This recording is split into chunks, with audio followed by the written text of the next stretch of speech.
আসসালামু আলাইকুম ওরহমতুল্লাহ। অভিভাবকদের মধ্যে অনেক অনুরোধ ছিল স্বরবর্ণ এবং ব্যঞ্জনবর্ণ লিখে দেখানোর জন্য। তো আপনার যদি ছোট বাচ্চা থাকে তাহলে এই ভিডিওটি আপনার জন্য খুবই গুরুত্বপূর্ণ হবে। তো আমরা যে ভুলটা করি যে বাচ্চাদেরকে যখন আমরা হাতে খড়ি শেখাই, তো দেখা যায় যে অনেক ক্ষেত্রেই বাচ্চার সঠিক প্রবাহটা শুরু থেকে শিখতে পারে না, যার কারণে দেখা যাচ্ছে যে একটি বর্ণ লিখতে বাচ্চার একাধিকবার হাত উঠাতে হচ্ছে। তো হাতের লেখা স্লো হওয়ার অন্যতম কারণ সঠিক প্রবাহ না জানার কারণ। তো যদি আপনার বাচ্চা সঠিক প্রবাহে শিখে যায় প্রতিটা বর্ণ, তাহলে কিন্তু লেখা সুন্দর করার পাশাপাশি দ্রুত করতে পারবে। তো অনেক ক্ষেত্রে আমি দেখেছি যে বাচ্চারা সঠিক প্রবাহ না জানার কারণে একটি বর্ণ লিখতে যখন একাধিকবার হাত উঠাতে হচ্ছে, তখন কিন্তু লেখা স্লো হয়ে যাবে। তো যখন আপনি সঠিক প্রবাহে প্রতিটা বর্ণ আপনি যখন শেখাবেন, তারপরে চেষ্টা করবেন কাঠচিহ্নগুলো সঠিক প্রবাহে শেখাতে। কাঠচিহ্ন যে 10টি কাঠচিহ্ন রয়েছে, শুধু বর্ণ সুন্দর হলে হবে না, কাঠচিহ্নগুলোও কিন্তু বর্ণর পাশাপাশি সুন্দর করে তাদেরকে সঠিক প্রবাহে শেখাতে হবে। তো আপনারা যদি কাঠচিহ্নের উপর ভিডিও পেতে চান তাহলে অবশ্যই আমাদের কমেন্টসে জানাবেন, তাহলে আমি ইনশাল্লাহ পরবর্তীতে দেওয়ার চেষ্টা করব।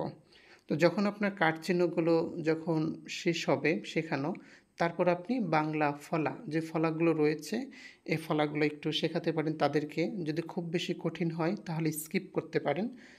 তারপরে আপনি ছোট ছোট শব্দ গঠন, যেমন কাঠচিহ্ন দিয়ে ছোট ছোট শব্দ গঠন মা বাবা এভাবে করে আপনি তাদেরকে শেখাবেন। তো এর মধ্য দিয়েই কিন্তু বাচ্চারা প্রতিটা বর্ণের মাপ ঠিক করতে পারবে এবং আপনি মনিটরিং করবেন যে আমার বাচ্চা সব বর্ণগুলো সঠিকভাবে লিখতে পারছে কিনা। তো এই বিষয়গুলো আপনার মনিটরিং করতে হবে এবং এইগুলোর মধ্যে যে বর্ণগুলো আপনার বাচ্চার লিখতে সমস্যা হয়, এই বর্ণগুলোকে আপনি মার্ক করে তাকে আলাদাভাবে আপনাকে কিন্তু শেখাতে হবে। তো ছোট থাকতেই কিন্তু একজন সচেতন অভিভাবক হিসাবে আপনি এই কাজগুলো যদি আপনি করেন, তাহলে 100% আপনার বাচ্চার হাতের লেখা শুরু থেকে সুন্দর হওয়ার পাশাপাশি দ্রুত করাও সম্ভব হবে। তো এই হচ্ছে মোটামুটি বিষয়। তো ভিডিওটি যদি ভালো লাগে তাহলে অবশ্যই একটি লাইক করবেন, কেমন লেগেছে কমেন্টসে জানাবেন। তো এটা মূলত এই পেজটি শিশুদের বা বড় বাচ্চাদেরও বলতে পারেন 1 2 3 4 5 বা যারা উপর ক্লাসে রয়েছে তাদের জন্য কিন্তু খুব গুরুত্বপূর্ণ, কারণ এখানে বর্ণ থেকে আমি অ্যাডভান্স লেভেলের যে ক্লাসগুলো আমি ইনশাল্লাহ এখানে নিয়ে আসবো। তো আপনারা যদি উৎসাহ পাই তাহলে অবশ্যই আমি এই ধরনের ক্লাসগুলো আমি ধারাবাহিকভাবে ইনশাল্লাহ দেওয়ার চেষ্টা করব। আর আপনি এই ভিডিওটি কোন জায়গা থেকে দেখছেন আমাদেরকে জানাতে পারেন, অর্থাৎ আপনি কোন জেলা থেকে দেখছেন জানাতে পারেন, তাহলে আমি বুঝতে পারবো যে আমার এই ভিডিওগুলো মূলত কোন জায়গা থেকে আপনারা দেখতে পাচ্ছেন।